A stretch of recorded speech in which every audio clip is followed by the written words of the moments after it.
Salam Bapak Ibu, saudara-saudari yang terkasih dalam Tuhan. Baik sebelum kita mendengarkan renungan pada saat ini, marilah kita berdoa terlebih dahulu. Mari kita berdoa. Tuhan yang baik, pada saat ini kami datang kepadamu. Kami tahu Tuhan bahwa setiap anugerah yang Kau berikan kepada kami itu adalah semata-mata kebaikan-Mu yang luar biasa dalam kehidupan kami ya Tuhan. Tuhan, di mana kami bersyukur pada saat ini Tuhan. Kami boleh diberikan kesehatan dan nafas kehidupan yang Engkau berikan kepada kami. Tuhan, biarlah kesempatan saat ini kami akan mendengarkan renungan-Mu. Tolonglah kami ya Tuhan, biarlah kami pengertian dan pemahaman yang baik daripadamu. Terima kasih Tuhan Yesus yang baik. Kami sambut renungan-Mu dengan penuh ucapan syukur. Di dalam nama Tuhan Yesus kami berdoa dan mengucap syukur. Amin. Shalom Bapak Ibu, saudara-saudari yang terkasih dalam Tuhan. Saat ini saya akan membawakan sebuah renungan yang berjudul tentang hidup yang berdampak memuliakan Tuhan. Bapak, Ibu, saudara-saudari yang terkasih dalam Tuhan, mari kita buka Alkitab kita yang terdapat dalam 1 Korintus pasal 6 ayat 19 sampai 20. 1 Korintus pasal 6 ayat 19 sampai 20 yang berbunyi demikian. Atau tidak tahukah kamu bahwa tubuhmu adalah bait Roh Kudus yang diam di dalam kamu, Roh Kudus yang kamu peroleh dari Allah, dan bahwa kamu bukan milik kamu sendiri, sebab kamu telah dibeli dan harganya telah lunas dibayar. Karena itu, muliakanlah Allah dengan tubuhmu. Bapak, Ibu, saudara-saudari yang terkasih dalam Tuhan, menurut Kamus Besar Bahasa Indonesia, kata muliakan berasal dari kata mulia, artinya menganggap, memandang mulia, sangat menghormati, menjunjung tinggi, wajib ya dilakukan. Dalam Perjanjian Baru, kata mulia dari kata Yunani yaitu doxa, berarti pendapat atau reputasi ya. Jadi Bapak Ibu saudara-saudari yang terkasih dalam Tuhan, Tuhan Allah kita adalah Allah yang hidup, Allah yang berpribadi, Allah yang menciptakan alam semesta, sumber kehidupan dan berkat dalam hidup kita. Allah berpribadi yang disembah, dimulia, maha kudus, diyakni merujuk kepada Yesus Kristus sendiri. Jika kata muliakanlah Tuhan adalah mengacu pada suatu kegiatan menghormati dan memperkenalkan Allah sang pemilik kekuasaan atau reputasi dalam dan melalui pribadi Yesus Kristus. Hidup yang berdampak memuliakan Tuhan adalah sangat penting sekali.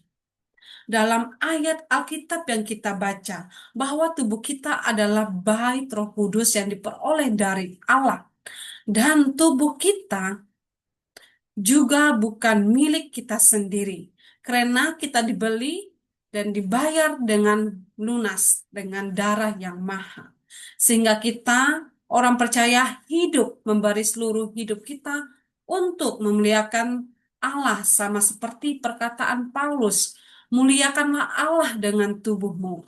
Henry Tyson yang mengatakan, juga menjelaskan ya, bahwa orang percaya harus memuliakan Tuhan karena tujuan akhir dan tertinggi dari semua ketetapan Allah ialah kemuliaannya, yaitu ciptaannya memuliakan Dia yang karena hanya Tuhan yang memiliki dan layak menerima kemuliaan.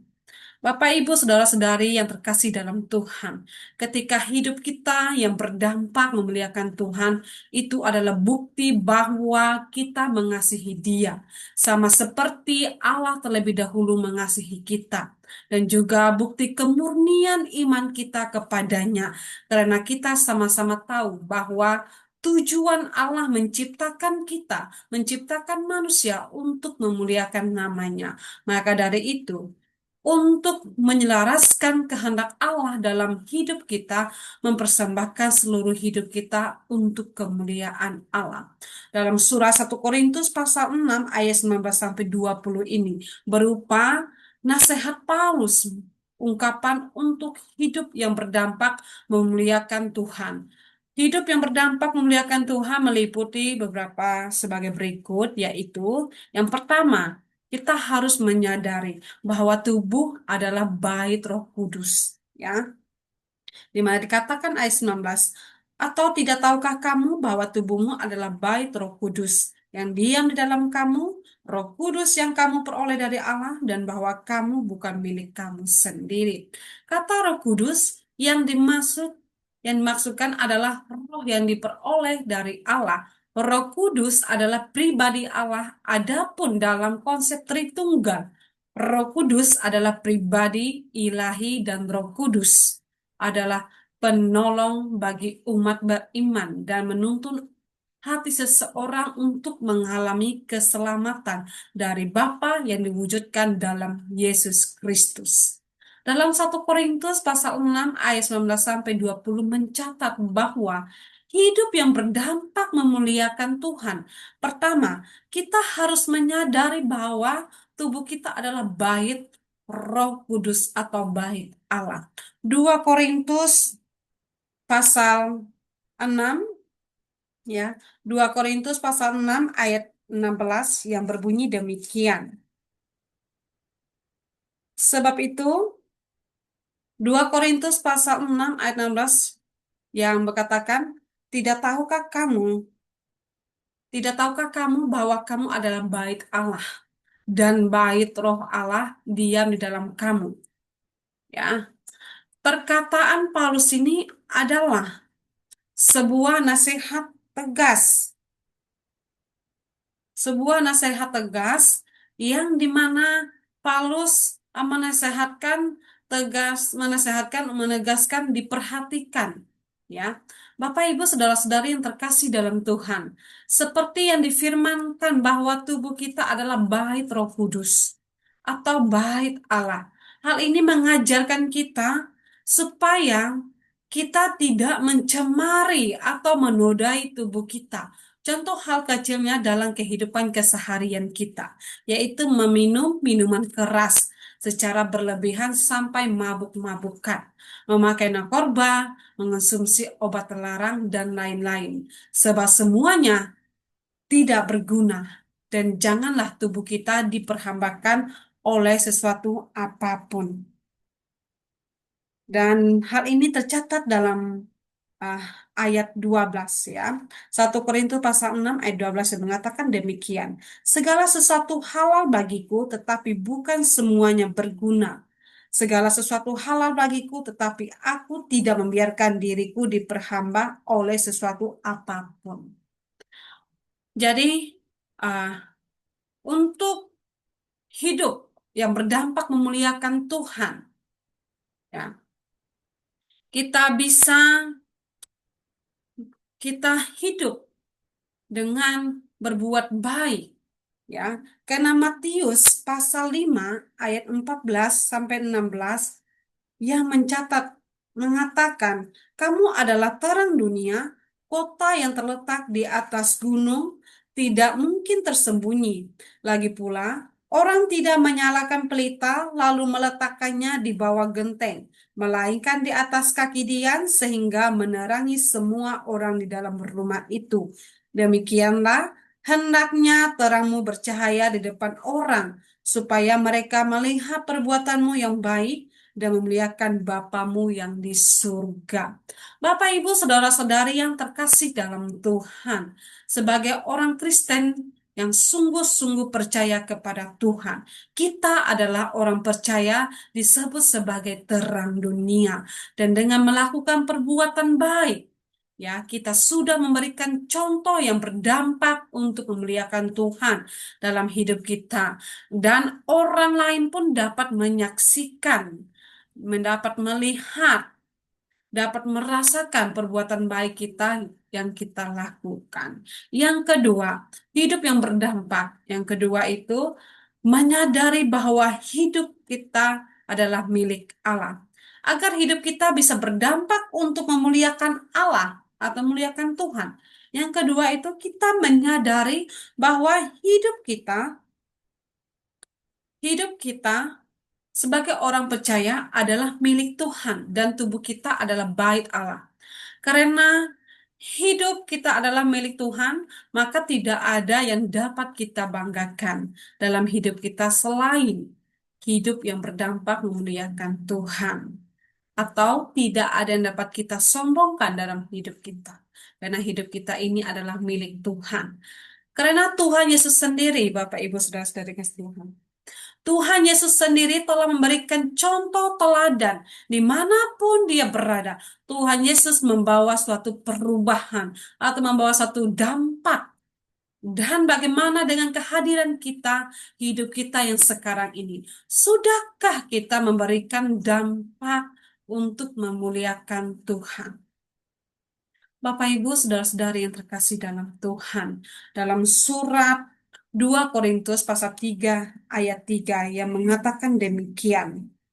Karena telah ternyata bahwa kamu adalah surat Kristus yang ditulis oleh pelayan kami, ditulis bukan dengan tinta, tetapi dengan roh dari Allah yang hidup, bukan pada loh-loh batu, melainkan pada loh-loh daging, yaitu di dalam hati manusia. Sangat jelas sekali di dalam surat 2 Korintus pasal 3 ayat 3 ini mengatakan kepada kita, menegaskan bahwa hidup orang percaya adalah surat Kristus. Karena hidup kita adalah surat Kristus, maka hidup yang berdampak memuliakan Tuhan, kita menggunakan tubuh kita sebagai persembahan untuk memuliakannya. Misalnya melalui pertumbuhan rohani kita, talenta dan harta yang Tuhan berikan kepada kita, kesaksian hidup bersama Tuhan. Biarlah semuanya ini dalam lewat tubuh kita, kita bisa memberikan dampak untuk memuliakan Tuhan. Bapak Ibu saudari yang terkasih dalam Tuhan, mari sekarang saya mengajak kita semua secara bersama-sama untuk mengintrospeksikan hidup kita kembali. Sudahkah kita dengan kesibukan pekerjaan kita, dengan kesibukan masalah yang ada kita alami, sudahkah kita mengingat hidup kita berdampak memuliakan Tuhan melalui tubuh kita? Sekali lagi saya katakan, tiada gunanya kita menyombongkan diri kita. Karena pada dasarnya, dalam 1 Korintus pasal 6 ayat 19 sampai 20 mengatakan, menyadari kita bahwa hidup kita adalah milik Tuhan. Artinya hidup kita bukan milik kita, tetapi milik Tuhan. Dan biarlah dengan hidup dan tubuh yang sehat kuat kita miliki sekarang ini, kita tetap terus bekerja untuk memuliakan Tuhan, agar hidup kita sebagai surat Kristus nyata dan selaras dengan kehendak Allah bagi orang-orang yang ada di sekitar kita, terlebihnya bagi orang yang belum percaya, sehingga mereka boleh melihat Kristus ada dalam hidup kita, dan kita boleh memberikan dampak yang baik bagi orang-orang yang ada di lingkungan sekitar kita, dan bagi orang yang belum percaya. Amin. Baik, mari kita berdoa. Sekali lagi ya Tuhan, kami berterima kasih kepadamu atas firman-Mu yang telah mengingatkan kami kembali hidup untuk berdampak memuliakan nama-Mu. Tuhan, seringkali kami lalai dengan setiap masalah, seringkali kami lalai dengan setiap pekerjaan kami, kesibukan kami sehari lepas hari. Kami melupakan untuk hidup berdampak, untuk memuliakan nama-Mu ya Tuhan. Tetapi biarlah kali ini ya Tuhan, kami diingatkan kembali melalui firman-Mu dalam Korintus ini. Kami diingat kembali untuk hidup berdampak, sebagaimana kami adalah orang yang sudah percaya kepadamu ya Tuhan. Biarlah saat ini Tuhan kami berikan dampak kepada orang lain. Terima kasih ya Tuhan untuk firman-Mu ya Tuhan. Biarlah firman-Mu Tuhan bukan hanya sekadar kami pahami, bukan hanya sekadar kami mengerti, bukan hanya sekadar kami membaca dan mendengar, tetapi kami boleh praktekkan dalam kehidupan kami hari lepas hari. Terima kasih ya Tuhan. Tolonglah kami Tuhan untuk melaksanakan firman-Mu dalam kehidupan kami. Di dalam nama Tuhan Yesus Kristus kami sudah berdoa dan mengucap syukur. Haleluya. Amin. Amin. Biarlah firman Tuhan ini boleh menjadi kekuatan bagi rohani kita. Tuhan Yesus memberkati.